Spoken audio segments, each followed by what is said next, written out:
గొప్ప వాత్సల్యముతో నిన్ను సమకూర్చదను. హల్లెలూయా. దేవుడు వాత్సల్యపూర్ణుడు. ఆయన బహువాత్సల్యం కలిగిన వాడు.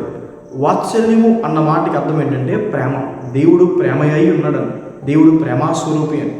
దేవుడు మనల్ని ప్రేమిస్తున్నానని మాటల్లో చెప్పడం మాత్రమే కాదు, దేవుడు తన ప్రేమని క్రియల్లో చూపించాడు.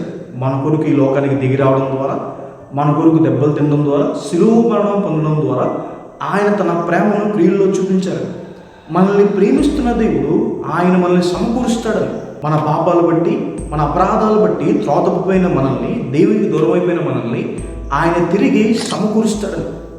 క్రీస్తు ప్రభు తెలియదని 3 సార్లు అబద్ధమాడిన పేతురు గారిని సమకూర్చిన దేవుడు, క్రీస్తు ప్రభు గాయాల్లో వేలు పెడితే కానీ నమ్మనని అవిశ్వాసం పిలిపిన తోమాని సమకూర్చిన దేవుడు ఆయన మనల్ని కూడా సమకూరుస్తాడని. తప్పిపోయిన కుమారుణ్ణి తండ్రి చేర్చుకున్న రీతిగా దేవుడు మనల్ని చేర్చుకుంటాడని దేవుని వాక్యం సెలవిస్తుంది.